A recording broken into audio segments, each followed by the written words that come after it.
Boss season 7 Malayalam. അപ്പോൾ ഞാൻ ഇന്ന് ബിഗ് ബോസിലെ കണ്ടസ്റ്റൻ്റായ ജിസേലിനെ പറ്റിയാണ് പറയുന്നത്.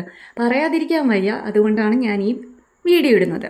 അപ്പോൾ ഫസ്റ്റ് ഓഫ് ഓൾ നിങ്ങൾക്ക് ഞാൻ പറയുന്ന കാര്യത്തിനോട് യോജിക്കുന്നുണ്ടെങ്കിൽ ഒന്ന് ലൈക്ക് ചെയ്യുക, കമൻറ്റ് ചെയ്യുക, സബ്സ്ക്രൈബ് ചെയ്യുക. So first of all Gizele എന്ന് പറയുമ്പോൾ അനീഷിനെ മാറ്റി നിർത്തി കഴിഞ്ഞാൽ ബാക്കിയുള്ള ബോയ്സ് മൊത്തം ജിസേലിൻ്റെ അണ്ടറിലാണ്. അതെന്താണെന്ന് ചോദിച്ചു കഴിഞ്ഞാൽ അറിയില്ല. അനു പറയുന്ന പോലെ മൊണ്ണകളായതുകൊണ്ടായിരിക്കാം.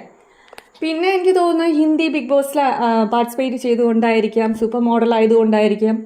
എന്ത് തെറ്റ് ചെയ്തിരുന്നാലും ജിസേൽ എന്ത് തെറ്റ് ചെയ്തിരുന്നാലും അത് ചൂണ്ടിക്കാണിക്കില്ല, അതിന് എഗെയിൻസ്റ്റ് ആയിട്ട് ഒന്നും പറയേയില്ല, വാ തുറന്ന് പറയേയില്ല. ഈവൻ ഈ അക്ബർ എന്ന് പറയുന്ന വ്യക്തിയാണ് അവിടെ ഭയങ്കര ഗുണ്ടായിസം പോലെ വാ തുറന്ന് സംസാരിക്കുന്ന ഒരു വ്യക്തി. ആ ആൾക്ക് പോലും ഈ ജിസേലിന് എഗെയിൻസ്റ്റ് ആയിട്ട് ഒരു വാക്ക് മിണ്ടാൻ പറ്റുന്നില്ല. പിന്നെ എങ്ങനെ പറയും Akbar is A strong contestant എന്ന്? നോ, ഞാൻ പറയേയില്ല അക്ബർ ഒരു സ്ട്രോങ് ആണ്. ഫേവറേറ്റിസത്തിന് അങ്ങേയറ്റമാണ്. ആര്യൻ 2 ഈ ജിസേൽ എന്ത് ചെയ്തിരുന്നാലും അതിൻ്റെ ദൈവമേ, എനിക്ക് ആര്യനെ പറ്റി പറയുമ്പോൾ ഇതെന്ത് ക്വാളിറ്റി ഇല്ലാത്തൊരു പയ്യനപ്പോൾ പയ്യനെന്നേ എനിക്ക് പറയാൻ പറ്റുള്ളൂ. അത്രയ്ക്ക് വേഴ്സ്റ്റ് കണ്ടസ്റ്റൻ്റ് ആണ് ആര്യൻ. ഇപ്പോഴും അവിടെ നിൽക്കുന്നുണ്ട്. എപ്പോഴേ എവിക്റ്റ് ചെയ്ത് പോവേണ്ട കുട്ടിയാണ്. അതങ്ങനെ.